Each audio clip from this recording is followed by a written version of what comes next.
my name is Henry Happy, and today I'm going to be showing you how to use texture and gradients in your build. Today is the first episode of a 5-part series where I'm going to be showing you how to build better. In this video we're going to be covering textures and gradients, then next time depth, the time after detail and palette, the next episode will be about genres, and the final episode will be about town planning. So, let's get into it. Today, I'm going to be showing you how to use texture and gradient to improve all of your Minecraft builds. Okay, so what is a gradient? A gradient is where you have two contrasting blocks, so like the white concrete over here and the black concrete over here, and you try to make the smoothest transition between the two. Here you can see I've done a monochrome black to white scale. You can do lots of others with blue, yellows, greens, oranges, so on and so forth. So as you can see here, I have an example of two towers. So the first one is a tower with absolutely no gradient, no texture. You just have stripped spruce log and stone, and that's it.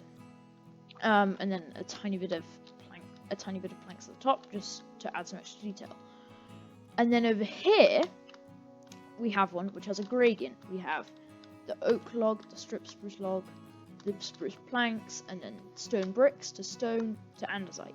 So you can see on this one, it's a lot nicer to look at because it goes from the bottom being darker to lighter to lighter. Whereas this one, it feels a bit undetailed, a bit boring, quite plain. It's not really what you'd like in a build. Yeah. So this is the contrast between the two. As you can see, this one is definitely a lot nicer. And using a gradient can just really improve the way that your build looks. It can make your build seem taller. It can make it seem more interesting.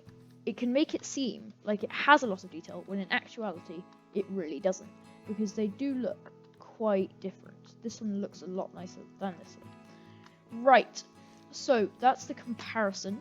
How to use gradients. So gradients go from darker at the bottom to lighter at the top, usually, because it draws your eyes upwards and it shows this like shadow at the bottom. It's more reinforced at the bottom because it's carrying more weight.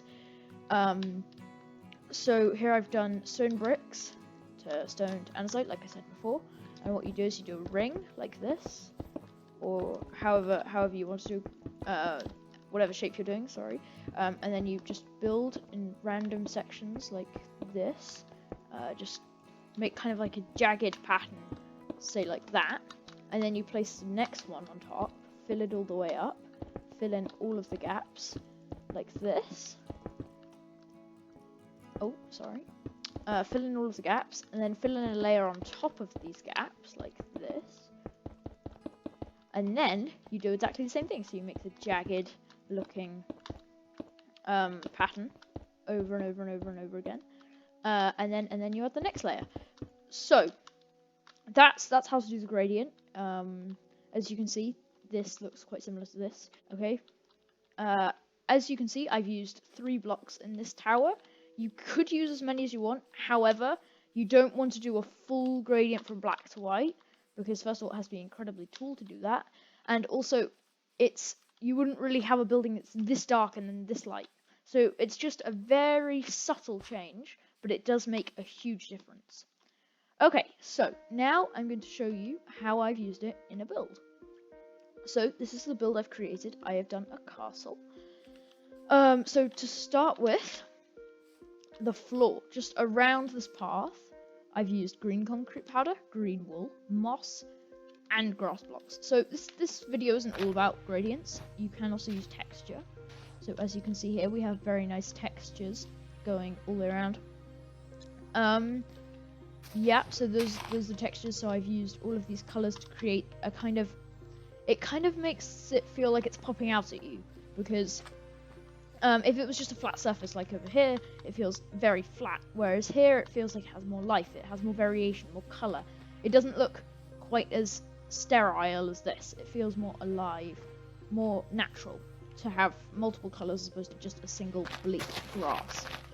So Then you can also see I've done the same gradient on the towers here. So I've gone from stone bricks to stone to andesite to light grey wool.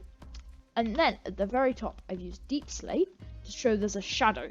So you can see under all of the roofs, I've used deep slate to show shadows. And then just here next to the deep slate is tough because we're still underneath the ledge, so it's still quite dark.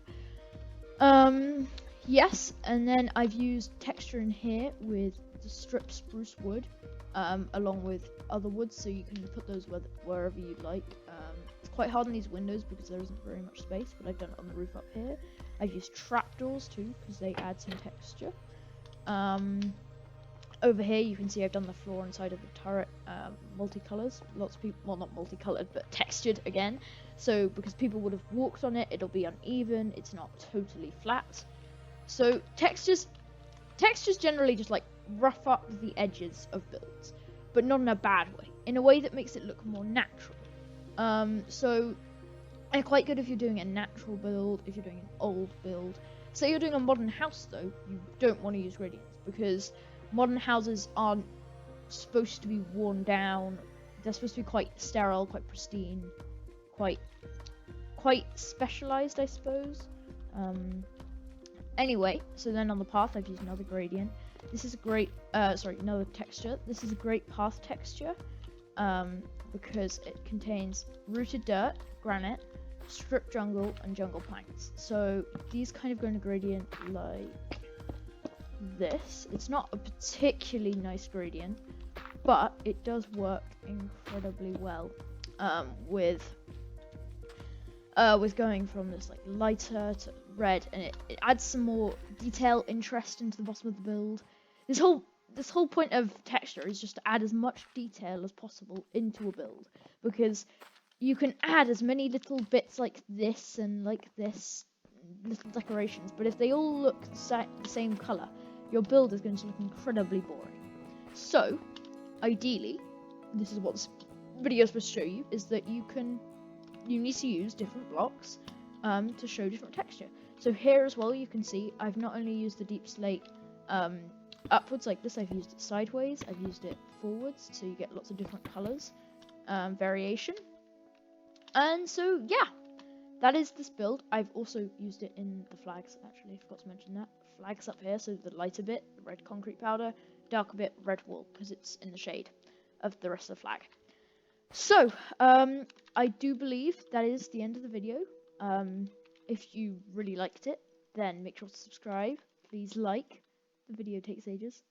I've said that so many times now. But anyway, thank you very much for watching, and goodbye!